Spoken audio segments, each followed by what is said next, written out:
Bismillahirrahmanirrahim. Assalatu wassalamu ala asrofil anbiya'i wal mursalin. Wassalatu ala nabiyyina Muhammad sallallahu alaihi wasallam wa ala alihi wa sahbihi ajma'in. Amma ba'du. Terima kasih kepada semuanya dan khususnya kepada Pak Haji Ateng yang berkenan mengundang saya ke forum ini. Ini forum yang luar biasa, saya mendapatkan kehormatan yang luar biasa bisa diundang di forum yang luar biasa ini, karena di situ ada orang-orang hebat ini saya lihat yang saya perlu banyak belajar dari beliau-beliau, termasuk dari Pak Haji Ateng yang sudah saya kenal sejak tahun 2000-an kalau nggak salah ya Pak Haji ya. Betul. Ya di situ sudah ada interaksi dengan saya dan perusahaan waktu itu. Jadi intinya perjuangan ekonomi syariah kawan-kawan di sini sudah luar biasa teruji dari sisi waktu dan segala kondisi. Jadi saya merasa sangat tersanjung. Pertama itu.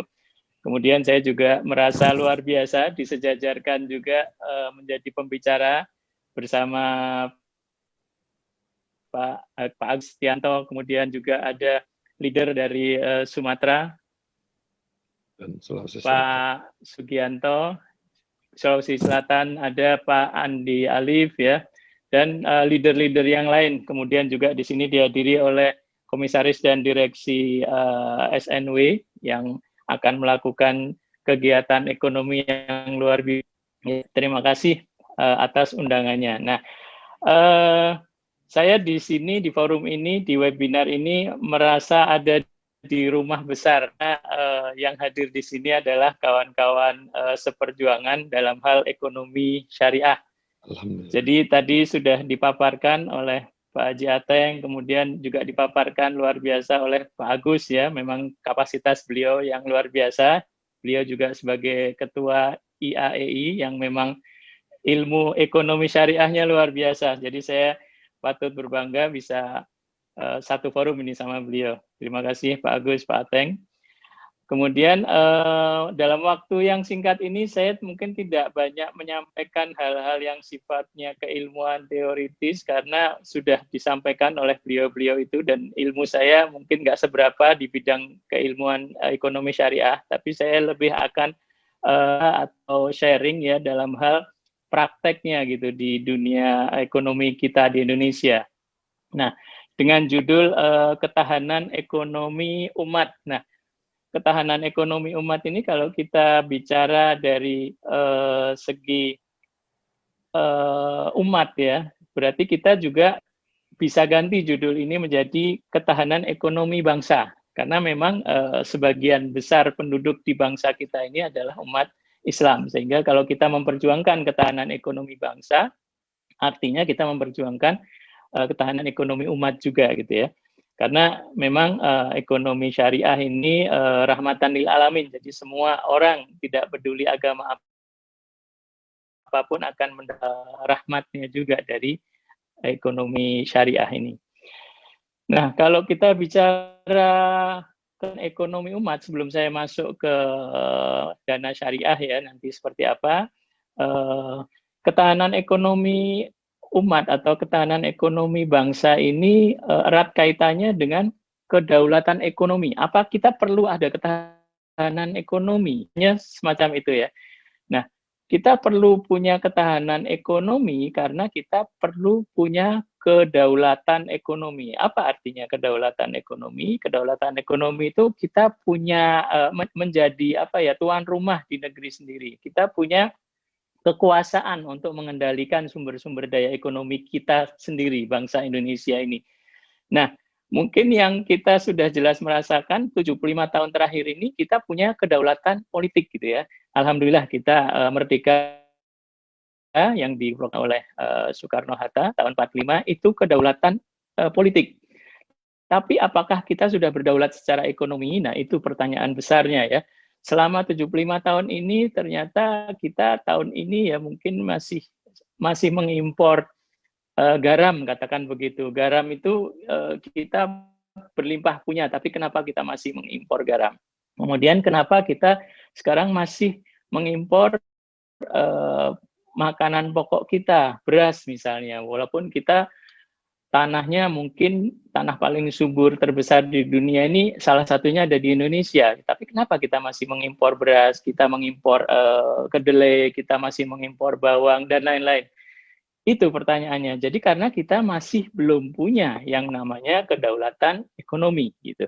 Nah, ini yang perlu kita perjuangkan bersama, dan kedaulatan ekonominya lebih lanjut lagi kedaulatan ekonomi syariah, karena kalau kedaulatan ekonomi ini tidak berdasarkan prinsip-prinsip syariah, maka yang terjadi adalah hal-hal yang mungkin mengeksploitasi alam, mungkin menzolimi orang lain, dan lain-lain. Jadi harus kita jaga kedaulatan ekonominya ini, kedaulatan ekonomi sesuai syariah. Nah, itu. Nah, kemudian kita bicara kedaulatan ekonomi, maka kata kuncinya menurut pengalaman nih ya, kemandirian ekonomi kita. Jadi kalau kita mau berdaulat, mau menguasai sumber daya ekonomi untuk kepentingan utamanya, kepentingan kita sendiri, maka pertama yang harus kita lakukan, kata kuncinya adalah kemandirian ekonomi. Nah, apa itu kemandirian ekonomi? Mungkin kita nggak perlu menjelaskan, saya nggak perlu menjelaskan kata-kata, arti kata itu ya, tapi seperti yang tadi saya singgung bahwa kita perlu punya pengendalian atas sumber-sumber yang kita miliki, dan kemudian bisa memanfaatkan itu untuk kebutuhan utama bangsa kita sendiri. Baru setelah itu kebutuhan bangsa lain gitu ya. Nah, di situ rupanya kita di Indonesia ini masih jauh dari kemandirian ekonomi bangsa. Seperti tadi saya contohkan, kita garam saja, kemudian beras saja, makanan pokok, kedelai, bawang, dan lain-lain masih mengimpor. Artinya kita belum mandiri. Apakah kita nggak bisa mandiri? Bisa. Sumber daya kita luar biasa, sumber daya alam, sumber daya manusia. Tapi yang memang belum ada adalah apa? Kemampuan kita untuk mengelola itu semua untuk kemampuan untuk kepentingan kita sendiri dulu utama. Nah, itu. Jadi nanti di situ ada ilmu entrepreneurship, ada ilmu-ilmu lain ya yang membutuhkan untuk kita gitu ya, ilmu-ilmu itu ya. Nah, jadi kembali ke masalah tadi, kata kuncinya adalah kemandirian ekonomi. Jadi sebelum saya masuk ke masalah teknologi dan lain-lain ya. Nah, kemudian dalam hal kemandirian ekonomi ini secara umum kalau kita bagi dua, yang namanya ekonomi ini ada dua sisi besar gitu. Yang satu sisi supply, atau tadi sempat disinggung oleh Pak Haji Ateng, sisi manufacture ya. Kemudian di sisi lain, di hilir, itu ada perdagangan, ada distribusi, ada marketing, dan lain-lain gitu. Nah, kemandirian ekonomi ini menuntut kita untuk menguasai sumber daya alam dan manusia di Indonesia ini, baik produk maupun jasa itu, dari hulu ke hilir gitu. Harus kita kuasai secara baik. Nah, sekarang ini kita masih sangat lemah menguasai dari sisi hulu. Jadi sisi produksi kita lemah, tadi sempat disinggung oleh Pak Haji Ateng bahwa kita perlu juga menumbuhkan kemampuan produksi kita, kemampuan manufacture kita gitu. Jangan sampai kita memperdagangkan sesuatu yang kita tidak tahu, tidak yakin memproduksinya itu sudah sesuai syariah, halalan thayyiban belum, karena diproduksi oleh orang lain di luar jangkauan kita. Nah, itu pentingnya kita mandiri. Jadi kita mandiri ini bukan karena kita pengen menguasai secara ekonomi semuanya, kita tidak, tapi karena kita punya kebutuhan bahwa barang dan jasa yang kita konsumsi itu sesuai dengan syariah, sesuai dengan kehalalan thayyiban gitu. Jadi itu yang mau kita pastikan. Nah, ini dalam posisi kemandirian kita rasanya masih jauh ya. Kita rasanya masih jauh. Tapi apakah kita bisa tidak bisa mengejar? Bisa ya. Jadi itu yang mau kita ajak ya, semua calon-calon entrepreneur ya, calon-calon pebisnis ini untuk bisa bergerak ke arah bukan hanya dari sisi perdagangannya yang sudah kita kuasai, alhamdulillah selama ini, walaupun itu juga banyak yang belum kita kuasain, tapi jangan lupa kita punya sisi yang penting yaitu dari sisi manufacture, penyediaan produk dan jasanya itu supaya sesuai dengan syariah dan halalan thayyiban. Nah, inilah yang penting di bagian awal saya sampaikan supaya kita ini bisa mandiri. Jadi kata kuncinya adalah kemandirian ekonomi bangsa. Kalau kita sudah bicara kemandirian ekonomi bangsa, tentu di dalamnya sudah termasuk ekonomi umat. Karena di sebagian besar bangsa kita adalah umat muslim. Nah, itu bagian pertama ya. Kemudian kedua, saya ingin menyampaikan bahwa kita ini punya teknologi ya. Sekarang ini punya teknologi. Teknologi ini ibarat budaya ya. Budaya zaman sekarang ini budayanya adalah menggunakan teknologi.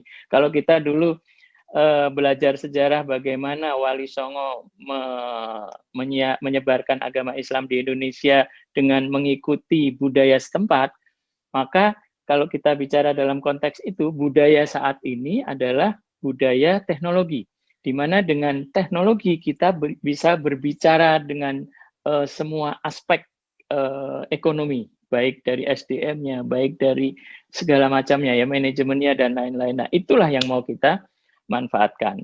Nah, di sini teman-teman yang ada di webinar nasional ini yang sudah punya riroh untuk beraktivitas sebagai pelaku ekonomi syariah, tentu sudah punya semangat-semangat untuk bisa merealisasikan kiprahnya di dalam berekonomi syariah. Nah, hanya sekarang kita perlu masuk ke sentuhan teknologi, karena tidak bisa dipungkiri lagi yang bisa mempercepat penguasaan kemandirian ekonomi ini salah satunya adalah pemanfaatan teknologi. Disinilah hadirnya fintech atau finansial teknologi.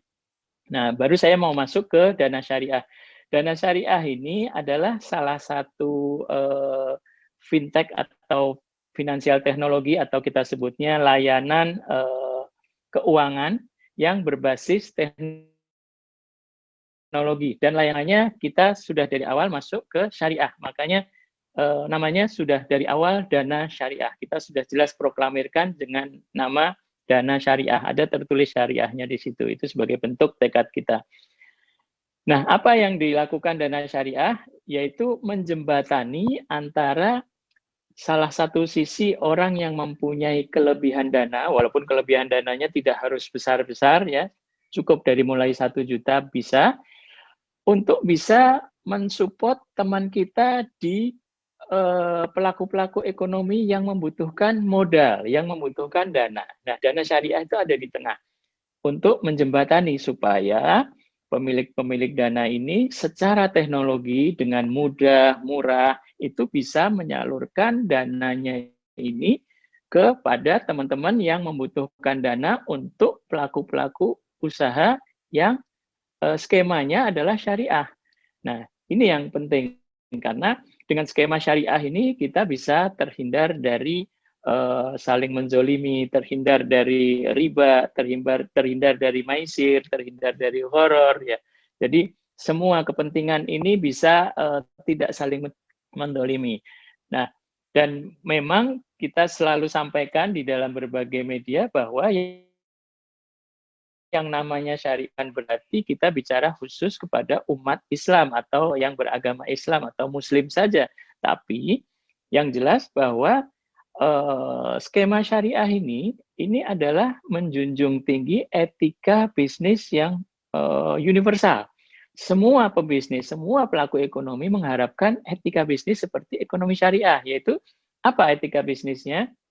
Keterbukaannya, kejujurannya, keamanahannya. Kemudian semua stakeholder atau yang bertransaksi yang terlibat di dalam hubungan ekonomi itu tidak ada yang dizolimi, tidak ada perlakuan yang menang sendiri atau sepihak, tidak ada. Jadi semuanya pelaku ekonomi yang ada yang terlibat bertransaksi itu mendapatkan hak dan menyelesaikan kewajibannya masing-masing. Jadi tidak ada yang saling dizolimi. Nah, disitulah ekonomi syariah dengan akad-akadnya, dengan skema itu menjunjung tinggi azas-azas bisnis yang universal, sehingga tidak heran pelaku bisnis internasional di mana-mana itu juga mengadop skema-skema ekonomi syariah ini dalam bisnisnya. Seperti kita ketahui di London itu ekonomi syariah luar maju dan pelaku-pelakunya bukan hanya Muslim tapi dari non-Muslim. Itu menunjukkan karena memang yang dijunjung tinggi etika ekonomi syariah ini sifatnya universal dan dibutuhkan oleh semua pebisnis ekonomi ya, pebisnis ya pelaku bisnis lah ya. Oke, kemudian kembali ke dana syariah. Jadi dana syariah ini sebagai salah satu layanan finansial yang sudah, alhamdulillah sudah mendapatkan status terdaftar dan diawasi oleh OJK. Nah, OJK berperan sebagai pengawas untuk mengamankan dari sisi kepentingan masyarakat, karena dana syariah ini menyalurkan atau menjadi penghubung antara dana masyarakat kepada pelaku-pelaku usaha secara syariah. Nah, karena di sini ada keterlibatan masyarakat, maka otoritas jasa keuangan mewakili masyarakat itu ikut membantu mengamankan. Jangan sampai sistem yang dibuat oleh dana syariah ini bisa berpotensi merugikan. Kemudian juga karena kita dana syariah ini berazaskan akad-akad syariah, maka ada Dewan Pengawas Syariah di dalamnya yang kami dana syariah mendapatkannya dari rekomendasi DSN MUI. Di situ untuk menjaga supaya semua akad-akadnya ini tetap di jalur syariah gitu. Nah itu.